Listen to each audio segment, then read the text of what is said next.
Hey, everyone out there who happens to be watching live, thanks for being here. If you got comments or thoughts, put them into the live chat. If you're watching the replay, well, thanks for coming back and watch it. And with that, let's go ahead and kick off the show proper. Ben, welcome to Talk Python to Me. Thank you. Thank you so much for having me, Michael. Yeah, it's really exciting to have you here.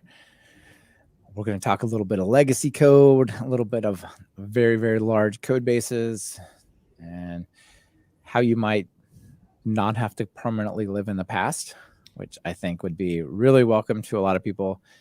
I just talked a little bit about this before I hit record, but I even though your topic is specifically how the story of moved from Python 2 to 3 and this like making your whole code base modern, I do think that this idea of how do I move from one code base to another code base is super relevant to lots of folks who might not be going from Python 2 to 3, but maybe from Flask to Fast API or vice versa, or those types of things. So I think the techniques that you're going to talk about here are more broadly applicable than just a 2 to 3 migration. And it's really cool how you all migrated 3.8 million lines of code without interrupting development. That's kind of nuts.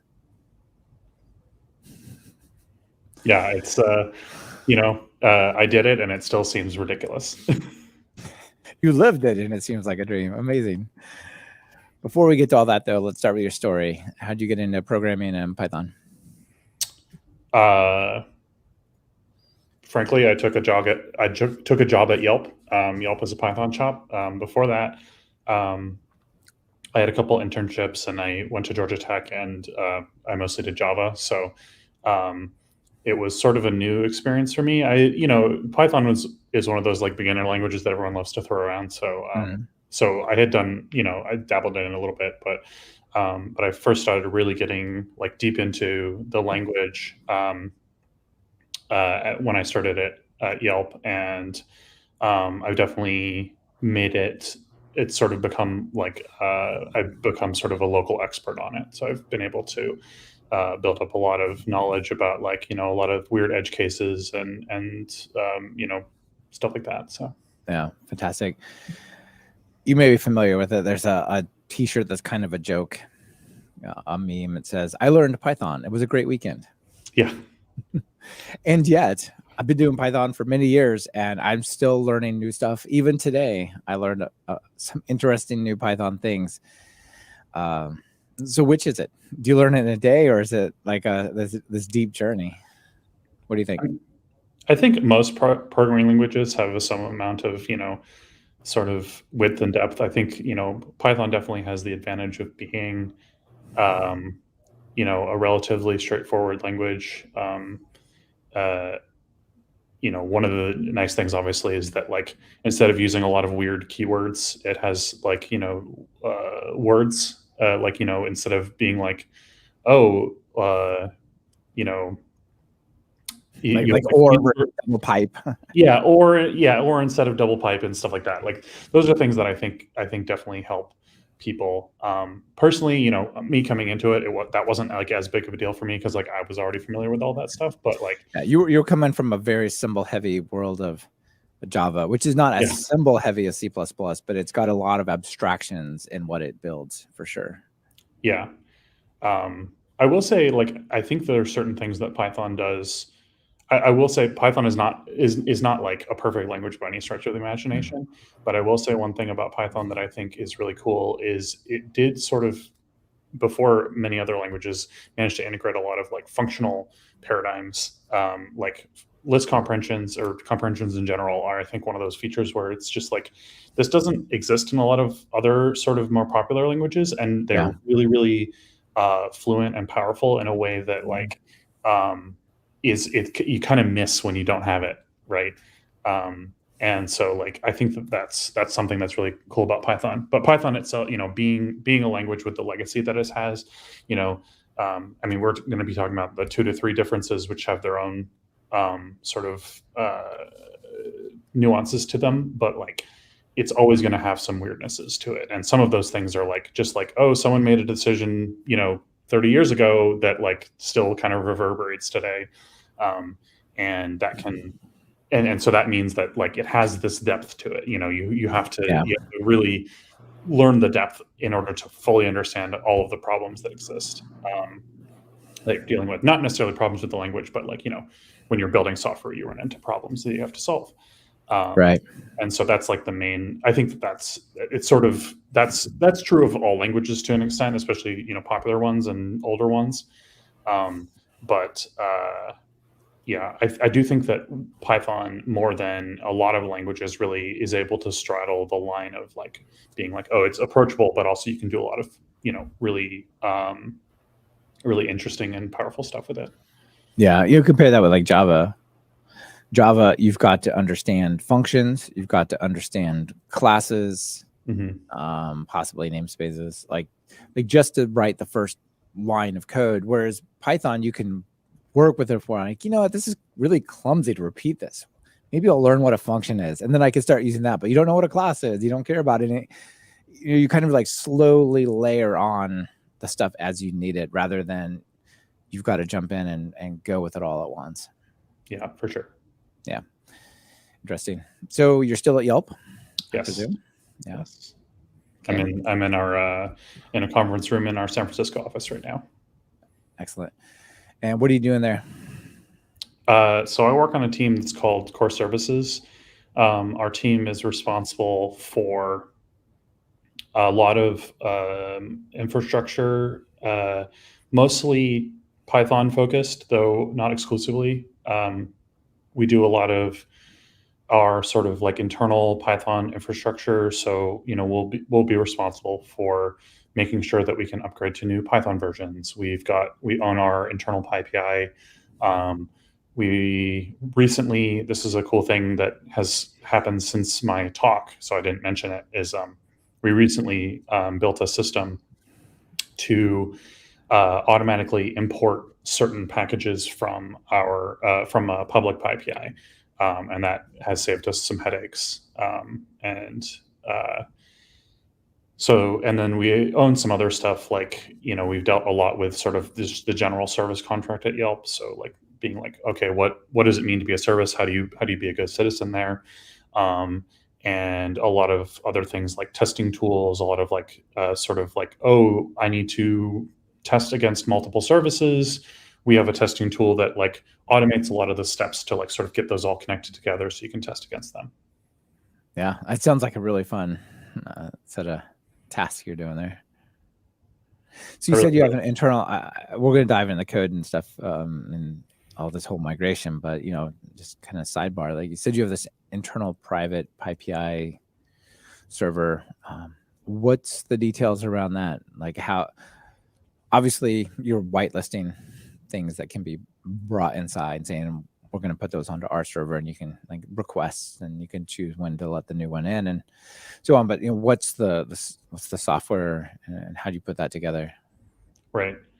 So a number of years ago now, we switched to a piece of software that I don't think is used pretty much anywhere else, which was built by one of my teammates, who named Chris Keel. So Chris Keel built essentially a PyPI implementation called Dumb PyPI. It's called Dumb PyPI because unlike some other PyPI servers, the way that it works is you just sort of give it a list of distributions, and then it just generates all of the HTML pages. So instead of being like, oh, I'm a server and I'm going to handle this request and blah blah blah and like run some code, it's literally like, okay, here are the HTML pages. And I see. It's like a static site generator for exactly. PyPI backend. Yeah. And we've been using that for a really long time, and maybe like 4 or 5 years now. And it's served us pretty well. It's really nice in my opinion because it's the only service that my team actually owns. And it never pages us. So that's great. I love that it never pages us. It can't go down. Yeah. Not really. It can't. It wouldn't be good that if it goes down, but also it doesn't. That's the great part. Is it just doesn't. So Chris's software works great. Yeah, that's a really cool idea. And so you tell it certain versions, or do you just limit it to the libraries and let it pick the latest versions of whatever is on real PyPI? So the way that we do it is we have a whole system which like imports packages. We actually rebuild all of our wheels. It's kind of for kind of hard to explain reasons, but so what we'll do is we'll like someone will say, "Hey, I want this version of this package," or maybe they'll just say, "Hey, I want this package," and then we'll just pull down the newest one at the time, and we'll do some like security vetting on it. So we have some like automated security stuff, and basically just make sure that it's like not malicious. And then we build the wheels, and then we upload those to the S3 bucket that like backs our PyPI. Right. So we just do that. In terms of like how we decide, it's basically just sort of like we make sure we do the security check. We do like there's a few other things, like we make sure we have all the dependencies. We make sure we have that it has like a license that we're okay with with using internally. And so all of those things are checked, and then we have, as I mentioned, we have this sort of like automated import system. So like certain packages we'll try to download them. They might fail, one of those checks, and then we won't upload it. But like, so we'll just like import it. We'll try to import it, and so certain packages we'll try to get the newest one. Some packages, we haven't set that up for one reason or another. Some packages, there are certain packages that are just like difficult to build, and so we avoid importing them. Right. We got this one working. It's fine. Yes. And so like some are difficult to build. Some are just like, oh, this is a package we've never used before, so we just like don't use it. Yeah. So, or we don't have it. Yeah, you talked about how many dependencies your projects have and stuff, and that'll be fun. But let's maybe take a step back and just talk about, Python at Yelp. You've this main project that you have. It was running on Python 2. I mean, it's kind of obvious, but some of the reasons are obvious, some are not. Like, why did you care what version of Python it's on?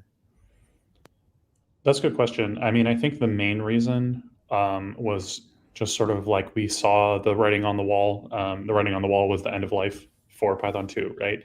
And I think everyone else, we knew that other people were going to follow that, right? I remember in 2019 when I was looking into this, there was a thing, I think it was called like the Python Pledge or something like that, where basically like packages like open source packages would say like, hey, we're going to drop Python 3, after end of life at some point, like, either the day of or a few months later or something like that. And so we were sort of looking at that and being like, well, we use some of those packages, and eventually we might want to upgrade them. Yeah, you're about to get frozen in time around mid 2020. So you maybe don't want that. Yeah, and by the time that I did my talk, I remember, I think it was early 2021 or something, pip had dropped support for Python 2. So that was like one of those things where it was just sort of like, yeah, there's not a realistic ecosystem in which you are able to use like open source and like upgrade your stuff, for security patches or whatever. I want this new feature. Oh, sorry, that's Python 3 only, kind of thing. So that was like the main motivation. Right. And then I think some secondary stuff was just sort of like, as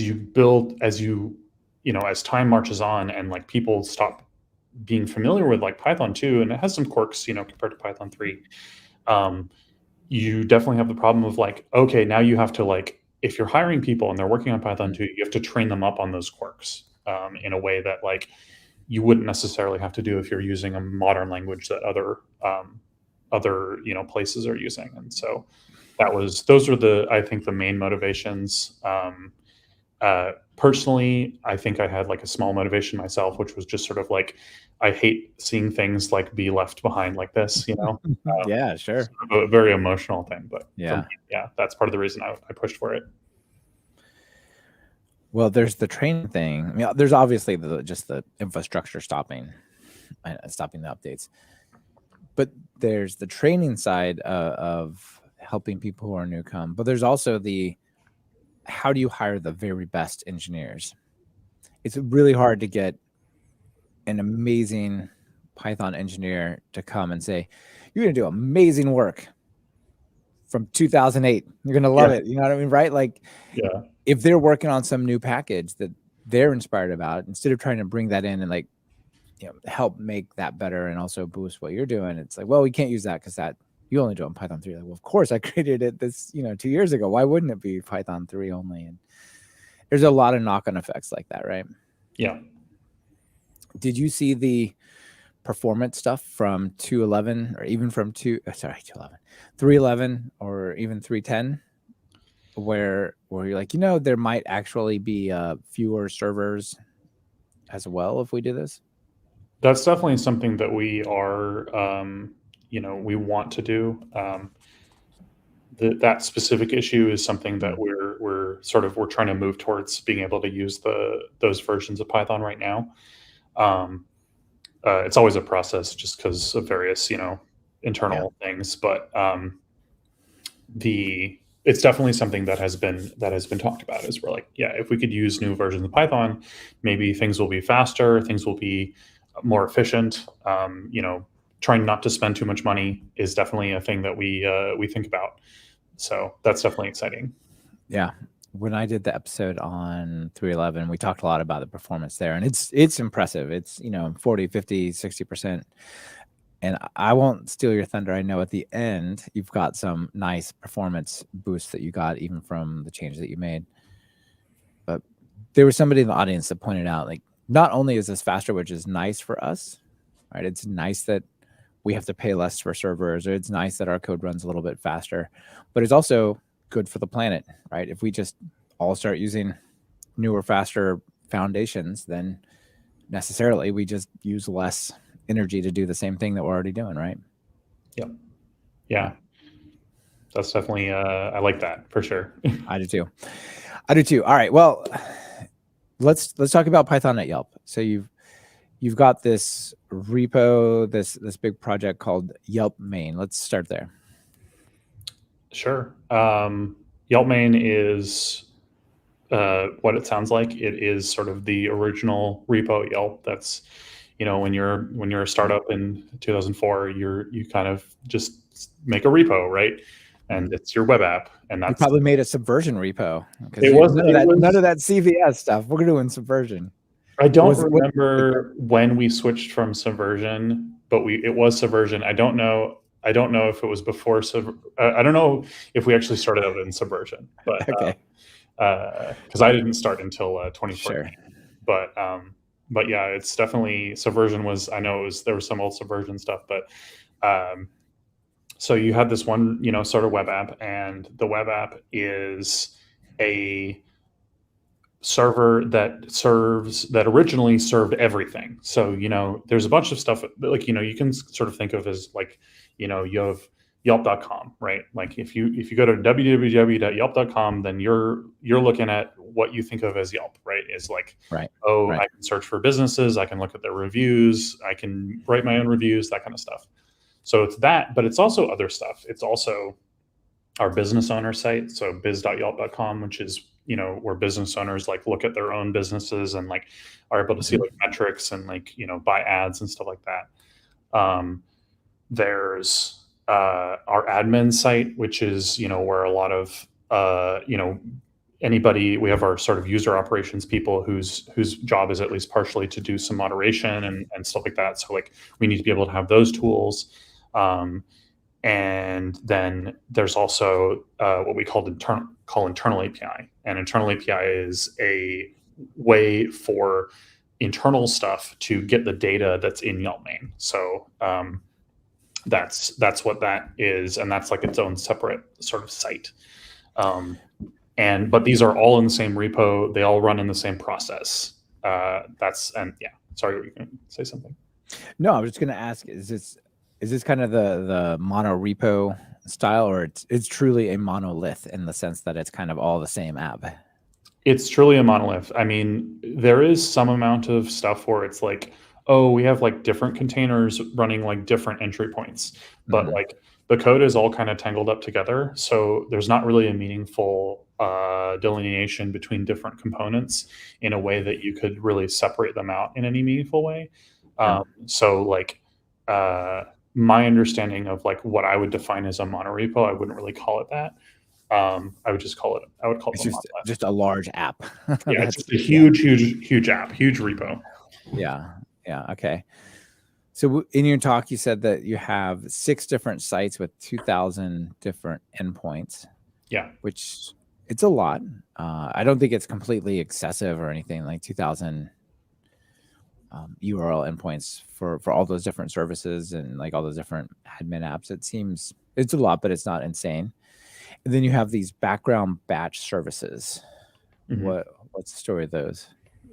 it's just sort of anything that you need done. As I said, this was just sort of like, this is the one repo, right? And so there's a lot of things that you want done that aren't necessarily done in the context of a web request or don't make sense to do synchronously. So a lot of that is just sort of like, okay, I need to like do this like really complex report or something, right? I want to get some metrics that like involve collating a bunch of data, doing a bunch of joins against a bunch of tables. Okay, well, I'm not going to have just like a web request do that. I'm going to put that in like a separate process.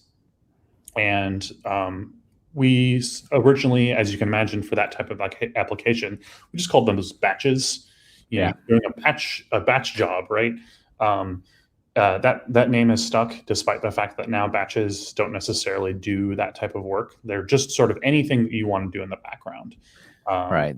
And that could be something like, the first of the month we do our like ad billing, or we might have some process where it's just sort of like, we want to like update this cache, based on like data like stuff, but we don't want to do it inline in a web request. We can do it asynchronously, and so it's really anything that is not in the context of a web request. I suspect most major apps, most companies have that kind of stuff too, right? They've got to. I mean, everyone has some version of it. Whether or not they do it exactly the way that we do it is a separate question that I'm not really sure. But yeah, I think part of the story is, do you deploy them all out of the same code base, or are they, a bunch of different jobs and repos, or how's that fit together? That's probably where it varies. Yeah, I mean, for us, we have. I said 800 batches, and I was referring specifically to the batches that are still in the Yelp main repo. And like I said, all these things are kind of tangled together. So it's not like, you can just like pull a batch out. Like that's like talking about like, well, how do you get the data that it needs, and right. like what does that look like, and blah blah blah. Now, so how does it get the data access layer, and how does it get a hold of the logging thing that's over here and all that kind of stuff, right? Exactly. So like so there's 800 batches, but we also have tons and tons of batches that are in services. So they live in service repos, and they run, and they're in a totally separate code base. I don't know what that number is. I'd have to figure it out. But it's definitely a lot. It's almost certainly more than we have in Yelp main at this point. But that paradigm exists all over Yelp and not just in this repo. Yeah. Well, I think these are a lot of value to having that code together, right? If you break this out into a whole bunch of different repos, you've got dependency management, versioning, deployment, like there is some value to just saying, like, just let it live together. We'll upgrade it together. But it does make for some striking headlines when you talk about how many lines of code got upgraded at once, right? Yeah, I mean, I think that when you're talking about like, why do we still have a monolith? The answer is mostly just because it's really hard to not have one. Once you have one, you have to do all the work to move it out. And there are disadvantages. Like you said, it's sort of like, okay, now as soon as you have a new repo, it has its own set of dependencies that you have to keep up to date, and you have to do other sort of maintenance on it. Generally speaking, we consider that better though still, because it's sort of like, it's always better. Like imagine if I'm in this giant monolith, and I'm like, I need to upgrade this package, and it's like, okay, well, you want to do a major upgrade, and this package is imported in 1,000 places. Now you need to Right. deal with that migration. Whereas if it's like, oh, I'm in my service and then I need to do this package upgrade and it's imported in 10 places, that's like an afternoon instead of like, a A quarter or committee. a year or something, right? Yeah. So Yeah. there's definitely advantages to that. It does add, it's sort of like more work overall, but you can do it in a more granular way. So it allows you to unblock people faster, essentially. So like Yeah. we definitely want to move away from monolith, and we have been doing that. Like compared to when I started at Yelp, we have way, way less of a code that is important running in Yelp main. There is still a ton that's important in there. Like I mentioned in my talk, like almost inevitably someone has to like call into an internal API to get data out of it. So that's something that like we definitely want to fix at some point. But it is a process, and that process is, generally speaking, like we're getting to the point where like some people who work at Yelp don't really work in Yelp main anymore. Like they just don't have to deal with it, especially not on a day-to-day basis. Right. Sure. And you mentioned your talk. I don't know if I said this at the beginning, but you gave a talk at PyCon 2022, which is definitely was a very popular one and highlights some of these things there as well. So I'll be sure to link to that so people can check it out. And you talk about people developing in Yelp main, some of them not, but there's still a lot happening there. You said 20 pushes a day, 800 simultaneous developers, and yeah, that's no joke. That's a lot of traffic on a repo. Yeah. I think since I did that talk where we've been trending down in terms of number of changes per day, but it's still probably like somewhere in the like 15 to 25 a day. So it's less, like that's an appreciable percentage less, but it's still a lot of changes per day. Mm-hmm. Yeah. Yeah. And you also said you have 700 Python package dependencies. We talked about the private PyPI. Mm-hmm. So when you say you have 700 dependencies, that's if I go into the virtual environment and type, pip list, I see 700 things. Yep. Okay. That's a lot. It was a lot. It was an ordeal dealing with that. Especially coming from a long time ago until present, right? In terms of code, Mm-hmm. code compatibility, right? Some of those things you depended on. Maybe their new versions have moved to Python 3, but maybe with breaking changes. Others, they might just not have a Python 3 version. Mm-hmm. Yeah. How'd you deal with that? There were basically, in terms of like open source stuff, there were basically like three ways that we dealt with that. So one is just like upgrade, right? And like deal with whatever the upgrade entails. I don't think we really ran into any issues where we were like, oh no, we have to do this like massive, breaking change, migration. That wasn't really a problem that we ran into, thankfully. So a lot of those were just sort of like figuring out what packages need to be upgraded and just like sort of doing the upgrade, making sure that they test pass and that kind of stuff. So that wasn't too bad. The other one, which was a little bit more annoying, was, like you said, some packages just stopped updating before they got Python 3 support, and we were relying on them. So we had to be like, okay, well, can we replace these with something that fix that? And there were a few examples of packages where it sort of stopped getting development, and then someone was like, oh, that I see where the problem, like, that's a problem for me, so I'm going to fix that. And so luckily a lot of people had already done that work, and they, there were like forks or sort of drop-in replacements, or sometimes not exactly drop-in replacements, but like, close enough that we could like do the small amount of work that was needed. It's one of the advantages of being a little bit later to the party is let other people bump into those problems and maybe they fixed them for you, right? That probably happened most of the time, honestly. That was definitely a good chunk of the time. I couldn't tell you. I'd have to like go back and like run the numbers on like what percentage of the time that was, but like, we definitely, there was definitely a good chunk of things where we're just sort of like, oh, someone already made a fork or whatever, and we can just use that, and that was nice, because it was sort of like, okay, that's that one checked off.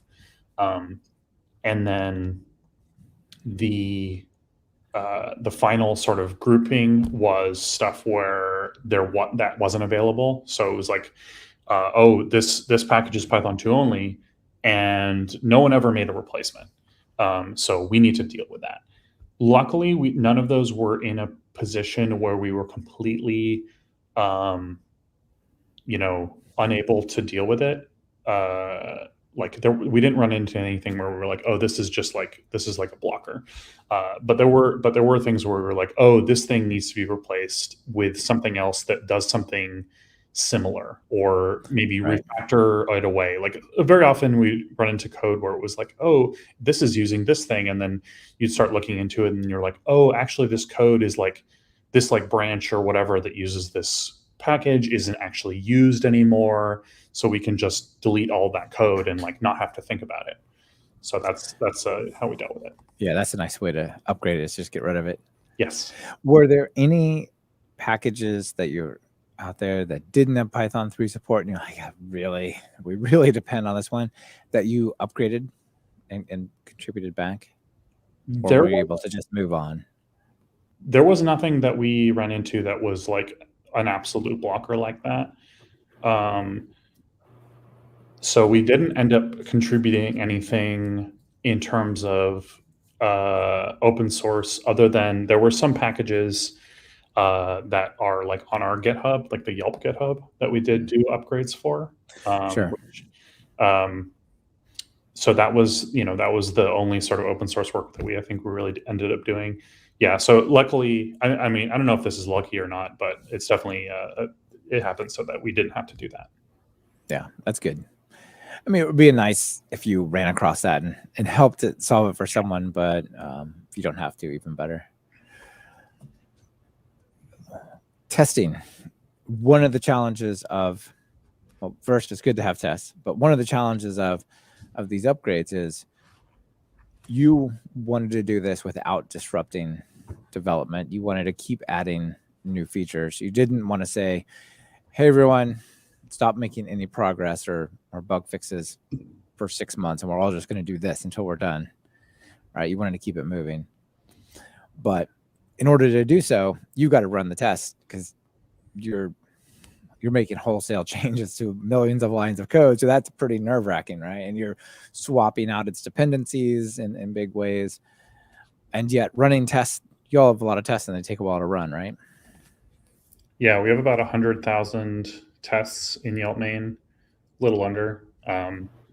And yeah, if you were to run them serially, at least when I wrote my talk, it was about 35 hours total. But we have a test runner framework called Jolt that we wrote internally.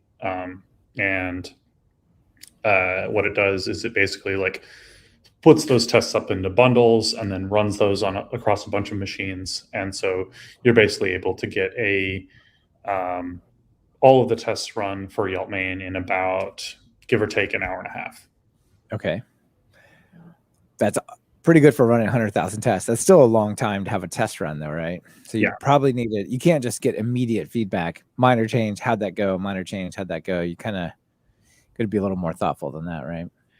Yeah, I mean, I think that in terms of, and this sort of gets into like testing theory, right? Is that like you start to get an idea of like what changes are like affect what other things. Like sometimes you're not going to have a perfect idea, but like if you're like, oh, this is a thing that just affects everything, then you're going to run all the tests.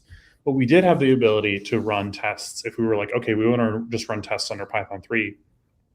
We could do like, oh, I'm just going to run this, test module under Python 3. I can do that. And so like, if you were literally just like, oh, I'm like fixing this test under Python 3, then you could just do that. You could just be like, oh, I'm iterating very quickly by like changing the code and then running the test under Python 3. And then, oh, it passes. Okay, let me double check it passes under Python 2 as well. And then you can commit that and then like put that into PR. And then we do require, so one of the things is we do require doing a full Jolt run for every pull request to Yelp main. So in order to do so you have to run that anyway, but like while you're waiting for that to run, you can work on something else. Sure.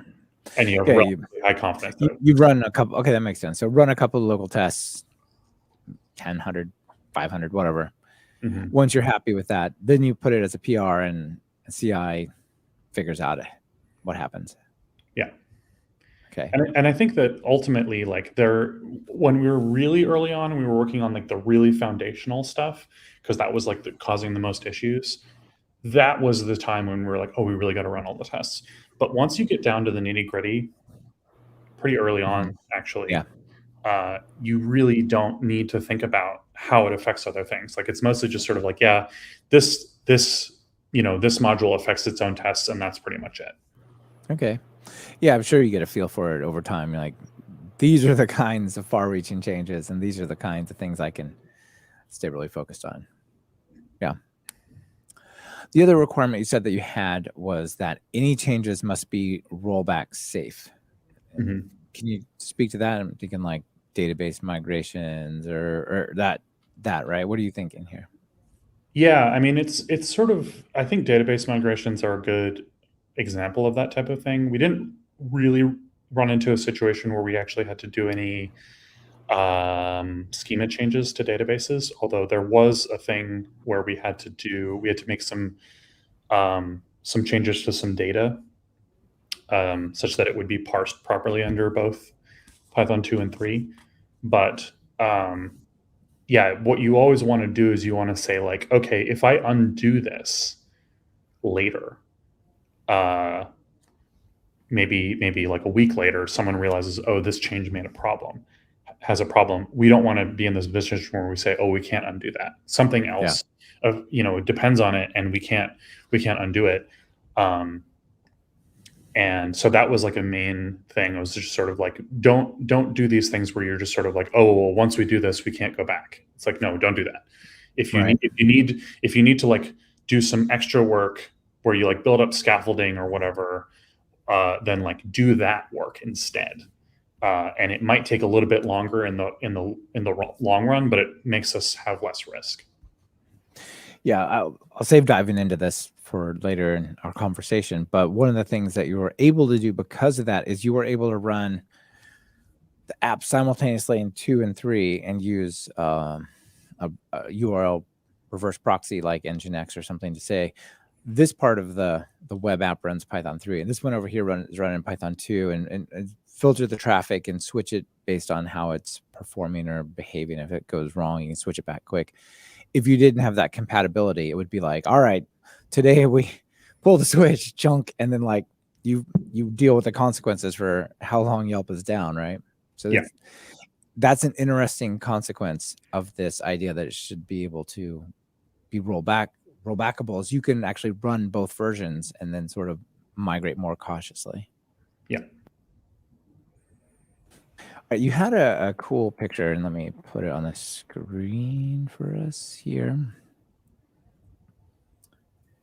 where you talked about the 4 different steps, the phases and timelines, and how much time you spent in there.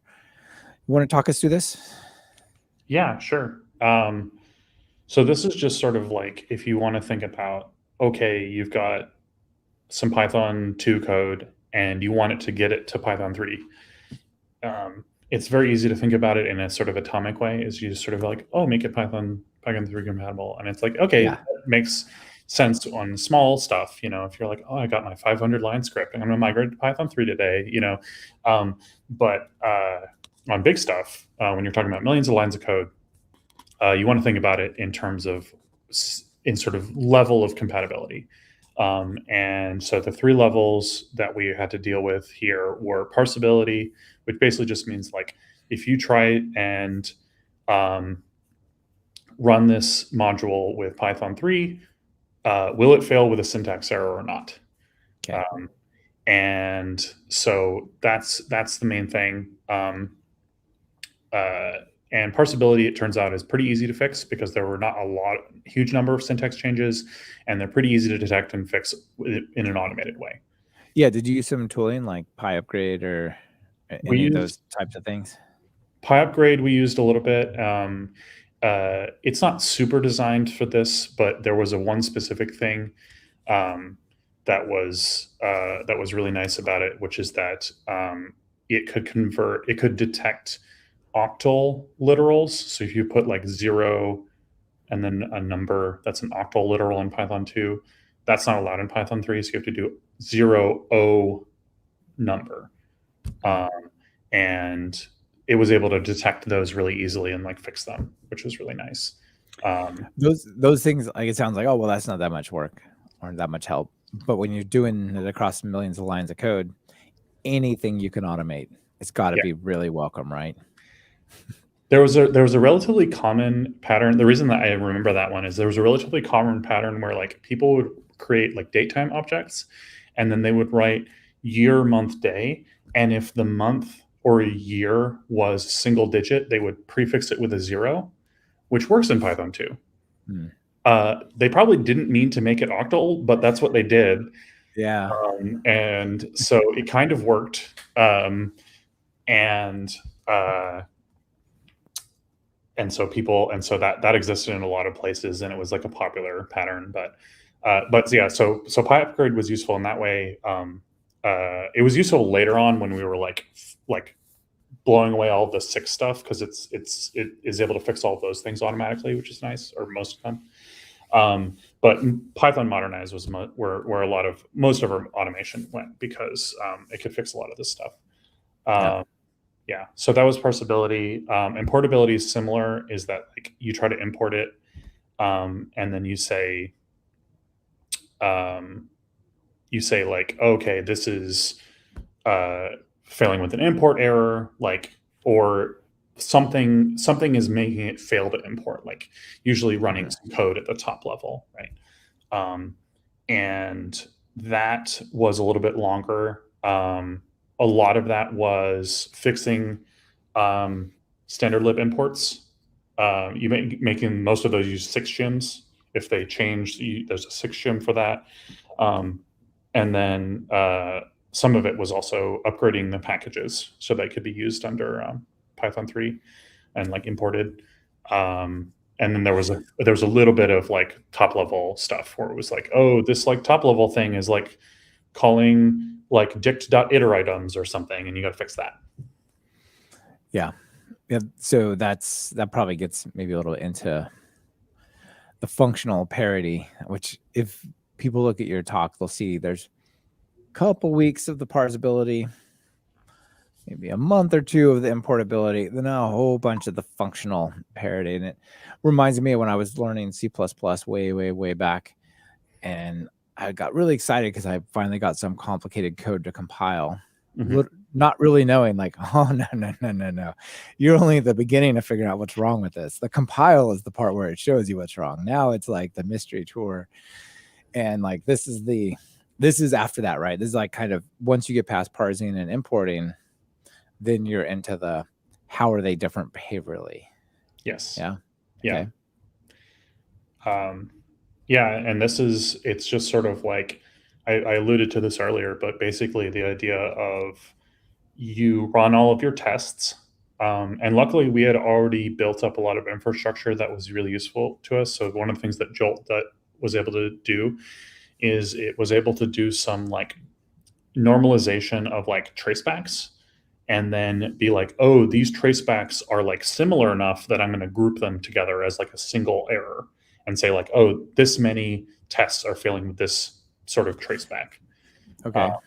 And so that was really useful, because we were able to just sort of be like, okay, here's where the error is, and it's going to fix this many tests, or at least unblock this many tests. Yeah.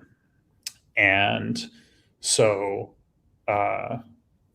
that was about a year of basically going through all of those test failures and figuring out, okay, why do they fail under Python 3, and just fixing them. So a lot of it was like, oh, this thing's supposed to be a string, but it's bytes, or vice versa, or they're calling .items, but that used to be a list, and it's not a list anymore.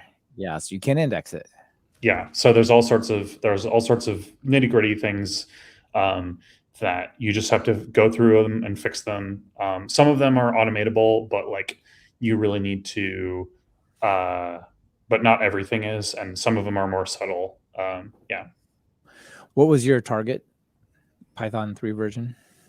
We ended up, so we originally targeted 3.6. At the time, it was like the newest version. When we started the project, it was like the newest version that we had available. That was that we were like we're like, we're sort of ready for, if you will. Yeah. During the project, because obviously a long project, we were able to get 3.7 available, and it was actually really great because we were like, I don't know, less than a month out from when we were like, oh, we're going to start doing the rollout. And my coworker Chris, who wrote DumpIPI, was working on this project at the time, and he was like, you know what? I bet we could migrate this to Python 3.7. And I'm like, go for it. Let's see how hard it is. And he did it in like a day. So it was just like, oh, you just upgraded it. It was like, I think there were like maybe a few. 3.7 does have like that one backwards incompatibility where it makes async a keyword. So there were like a few packages where you needed to like upgrade, but like he was able to do it like really quickly, and we were just sort of like, okay, and now we're going to roll out to 3.7. So that was nice. That it was sort of like we were working on 3.6 for most of it. We switched to 3.7 near the end, and it just sort of worked. Man, it sets the foundation for going to the next version after that, right? Yeah, and which is it's actually really weird. Chris is working on that again. He's going to be trying to upgrade us to 3.8 like this week, basically. Okay, cool. Yeah. That's really excellent. What was the emotional state of you and the team as you were going through that year of fixing? Nope, it's list of dict.items, not list dot items, and or dictionary.items, and like probably excited in the beginning, but 6 months in, what was that like? Or making progress, or like, oh god, it's still here or not done? I mean, I knew what it was going to be like going into it. Like I was like, I mean, not exactly, but like I was like, I know that it's going to be this thing where it's like we're going to make some progress, and then it's going to taper off because of the way that these things work. And but it was definitely like, it was sort of like you were just sort of doing your tasks every day, and each task in and of itself was not valuable, right? It was sort of like, oh, well, I fixed 3 tests today, kind of thing. But ultimately, I was able to see like where the end was. So for me, I was like, yeah, we're going to do this. We're going to do it. I think not everyone on my team was necessarily like as sort of eye on the prize as I was, which is fine. I think we ended up swapping out. Basically, everyone on the team ended up working on it at one point or another, but it was only me and another one of my colleagues who worked on it basically the whole time. So I think, part of it was that some people were like, okay, I'll work on that a little bit, but I don't want to only work on that. And that's totally understandable. Like, I think that this type of work is kind of tedious. And this is it's sort of like, this is another argument against monoliths, is sort of saying like, if you have to do this when you need to do these type of migrations, it becomes really punishing on software engineers. Yeah. So like if you haven't done linting ever, and then 5 years into it, you like, oh, let's see what's wrong with it. You run the linter like 100,000 errors. Like, you know what? We're not doing that. We're just gonna ignore those. Those just stay. Yeah, because you can't just stop and go do 100,000 fixes. There's more value on the other side of this, so it makes a lot of sense. But but it must have felt pretty good to get it all done, though.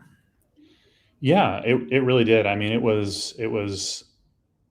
it's sort of weird how these projects work, is that like you're sort of like you're doing the work, and then like one day you're just sort of like, and we're done, and it's been a year and a half of my life, like but it is exciting. It was like I had multiple people tell me, they said to me, hey, it's so cool that we were able to do that, because I never thought it would happen. Yeah. And so like, it's kind of amazing to do something that some people are like, this won't ever happen, but it happened, and we made it happen. And I think that was, really great. Let's let's talk a little bit about how you were able to run this on Python 2 and 3. Mhm. So what you do? You basically create 2 virtual environments, one from each setup, and then or each version, and then just run tests there, try it out there.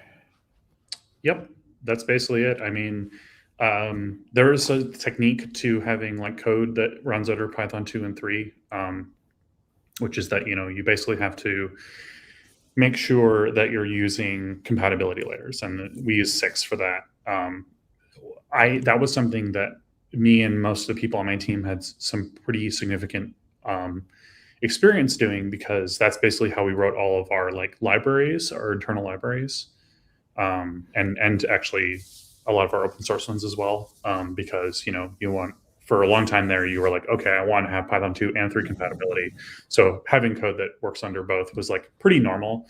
Yeah. So making sure that code is sort of can run under Python 2 and 3, and then building the virtual env, there was a little bit of nuance, or like there was a snag there, which is that like something that comes up every once in a while when you're doing this kind of stuff, and this is still a thing that happens to this day, is you have to deal with backport packages.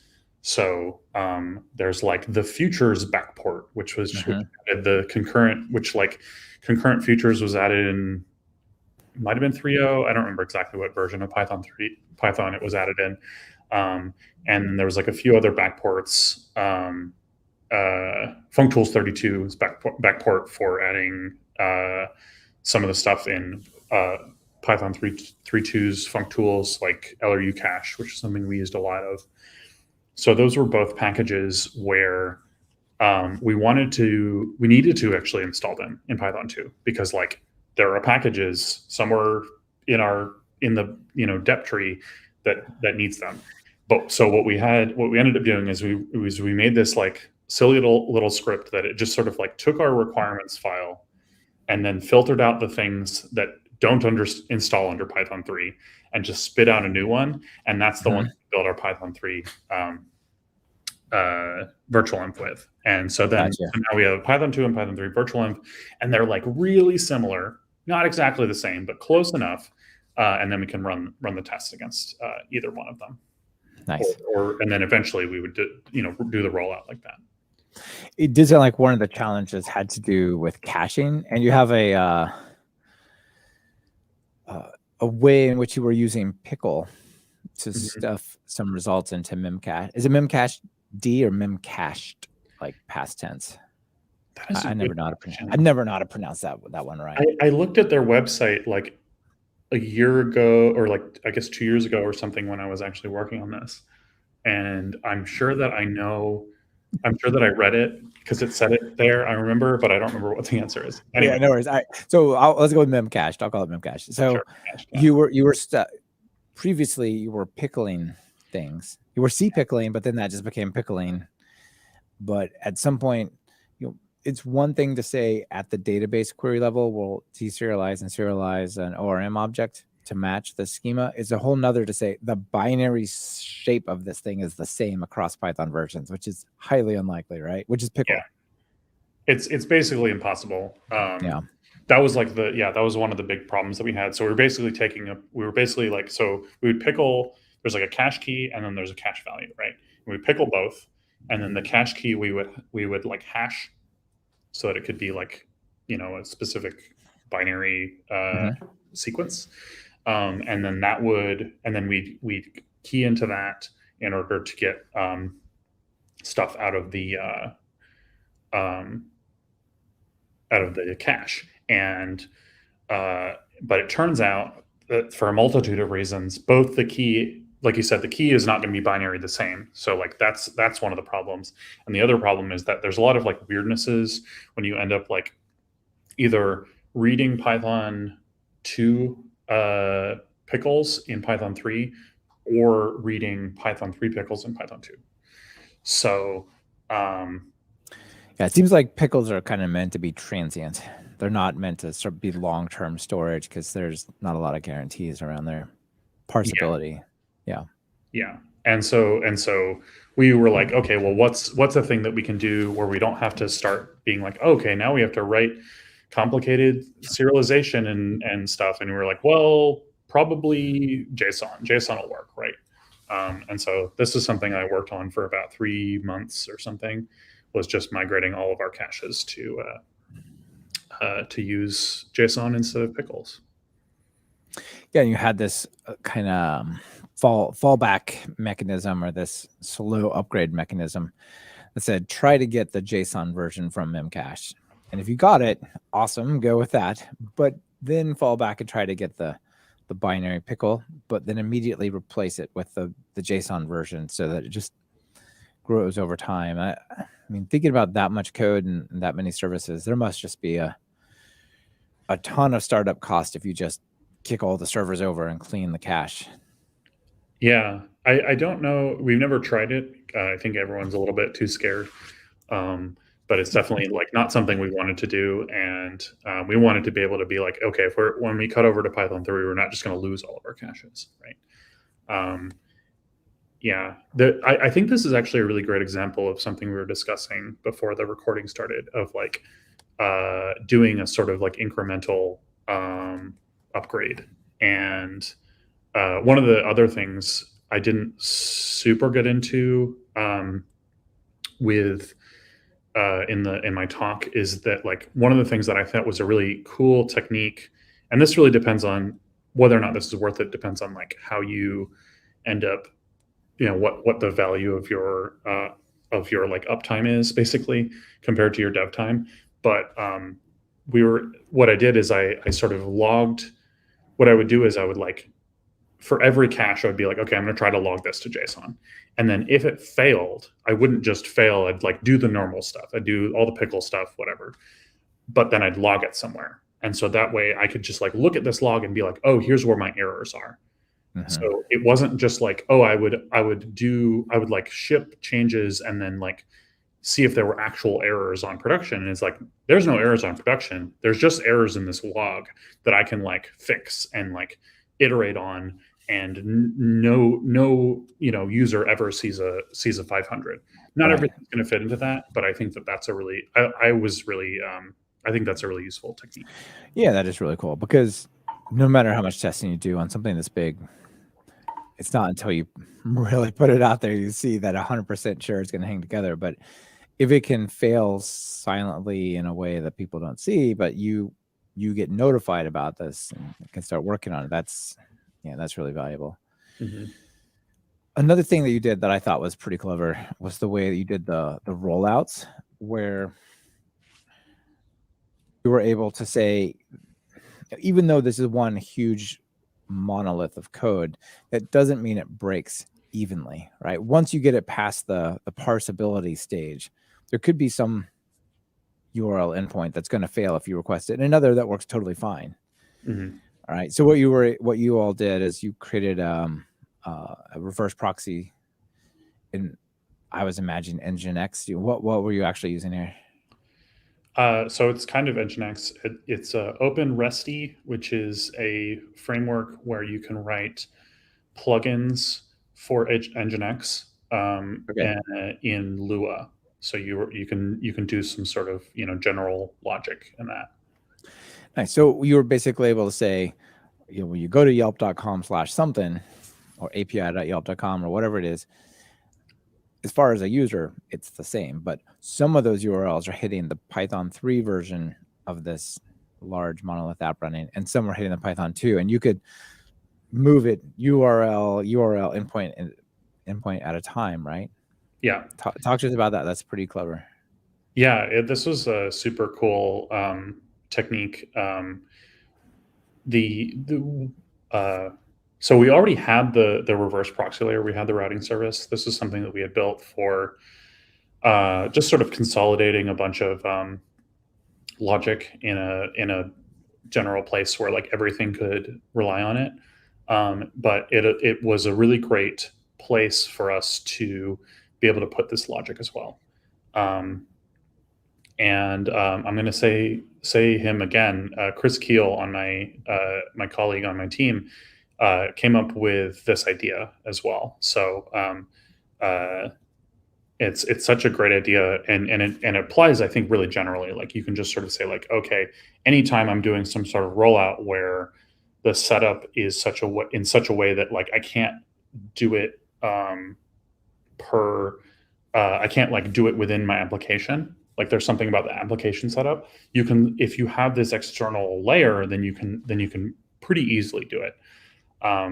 And yeah, it was basically just sort of like, we would have a configuration and it would say like, okay, this like prefix endpoint, or like this endpoint prefix would go to Python 2, or this one would go to Python 3. And we could actually even be a little bit more granular than that. We could actually give it a percentage of the time. So basically like, 20% of the time it goes to Python 2, 80% of the time it goes to Python 3, and so we could do these sort of slower rollouts if people wanted to be more careful. I see. Yeah. So maybe it goes like, it's on Python 2. Now 1% of the traffic goes to Python 3. Is it dying or no? It seems okay. It seems okay. All right. Now 20, now 80. Like you could like slowly move it over. So if it fails, at least it fails just for a few people, and you don't even roll it back. You just stop sending traffic there and fix it, which is really good. Yeah. Yeah. Very clever, and it certainly makes sense for large projects. But what's great is it lets you start getting your Python 3 version in production way earlier, right? You're not waiting on the last endpoint. You just need the first endpoint. I mean, probably you didn't do this very like one URL works, put it out there, but like you could do it much sooner than you would otherwise, right? Yeah. For various sort of practical reasons, we didn't want to actually start the rollout until we were like, oh, all of the tests pass under Python 3, because we didn't want people to be like, oh, I'm running my tests and they're not passing and that's bad, and I'm either going to like ignore them or try to fix them in a bad way and stuff like that. But like, I mean, it was like a 2-month process where we were like, from the first endpoint to the last endpoint was like 2 months. And so that was really nice, because it was like, oh, we would detect issues and then we would keep rolling out other stuff. And then, the teams or we could try and fix the issues. And so, yeah. Yeah. Very neat. That's great. All right, let's wrap this up. We're getting short on time here. You had some clear benefits, even though you went to Python 3.6, which I think you'll see those benefits again if you go to 3.11. All right. But even so, going from, where do you go from 2.7 to 3.6? We went from 2.7 to 3.7. 2.7 to 3.7. Right on. Okay, cool. And you said it got faster and used less memory. That's pretty good. Yeah. I don't remember the exact numbers. It was in my talk, but I stole them from your talk. 15 to 20% speed up and 20% less memory. That's tangible. That's right. Yeah. I remember, so we have, this is something I didn't mention in my talk, but I think it's kind of interesting.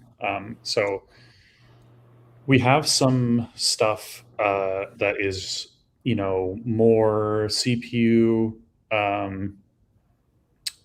heavy, which we send to what we call VIP instances. So VIP like containers have more memory and more CPU allocated towards them.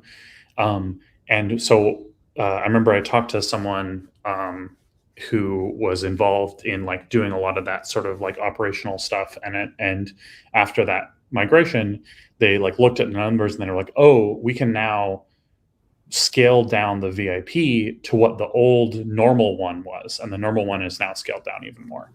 Oh, that's cool. Yeah, which was super cool. So it was like super good to do that. And I think that beyond just sort of like, oh, this like gave us this immediate or this gave us this like outcome, it's like we weren't going for this outcome, but I think it really shows how like this type of work, like if you're like, I think very often it's easy to look at like base level infrastructure work is like, oh, well, it's just maintenance and you just need to do it and blah, blah, blah. And, it's not really benefiting anything. And it's like, no, like we did this and it like saved money on our bottom line, and not necessarily everything is going to be like that. But like, I think that thinking about base level infrastructure is like, it does have a benefit.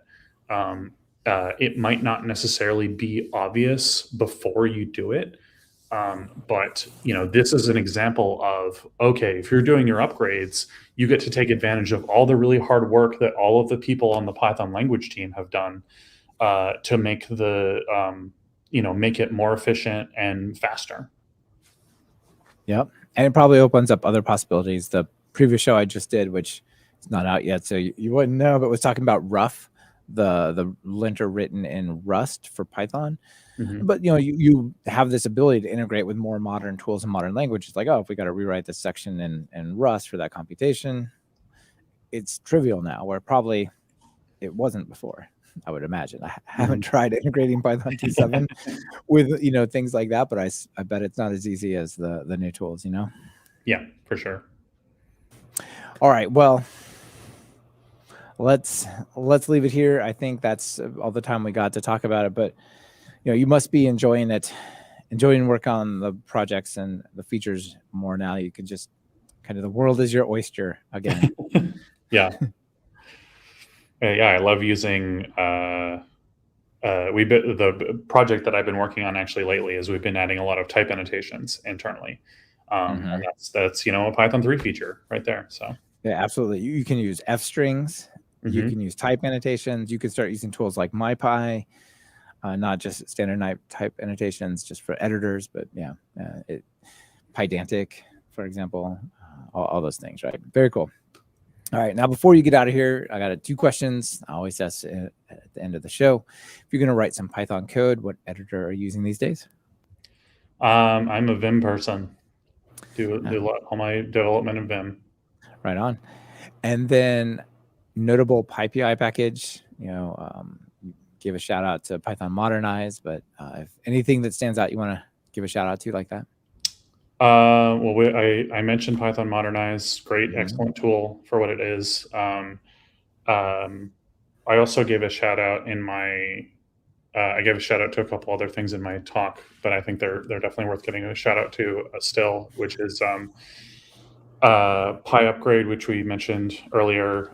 It has a lot of really nice features, but one of the sort of other things is kind of the other half of Python Modernize is that it can take your sort of 6 shim filled code and turn it into sort of normal Python 3 code. And then another tool by the same former colleague of mine, Anthony Satilli, is pre-commit. Python Modernize is a pre-commit hook. PyUpgrade is a pre-commit hook. That's a thing that we use extensively internally. Super, super nice to be able to do all those sorts of things and do it in an incremental way, which is something that was really valuable. And then the last one, this is just completely random one, but I just love it, is more iter tools. One of my favorite packages. We have like an internal package that has a lot of the functions that are in more iter tools, but they're worse or like quirky in some way that I don't like. And so that's something that was like, when I first found out about it, I was like, oh man, this is great. And I think it's pretty popular now, but like, I think it's one of those things where it's just sort of like, oh, it's all these little functions that you're like, oh, I could write that. And it's like, you could, but you'd probably write it, with bad edge cases or something. So it's a great library. And it's better if you don't have to write it. That's for sure. Yes. All right. Well, Ben, thanks for being on the show. Final call to action. Maybe some other people are out there facing this transformation they got to do. Like I said, not necessarily Python 2 to 3, but some major foundation in their code base to another. What do you tell them? Figure out a way to make it incremental. That's really, I think, the main takeaway for me is that incremental changes have multiple benefits. They make you less risky. You're able to do these types of changes in a way like where you don't necessarily have to be like, oh, we have to schedule 2 years of work. It's like, no, you can do it, a chunk at a time when you have time. And also it just like generally makes your, you have less errors. Yeah, absolutely. All right. Well, thanks so much for being here. It's been great to have you on the show. Appreciate it. Thanks so much for having me. Yeah, you bet. Talk to you later.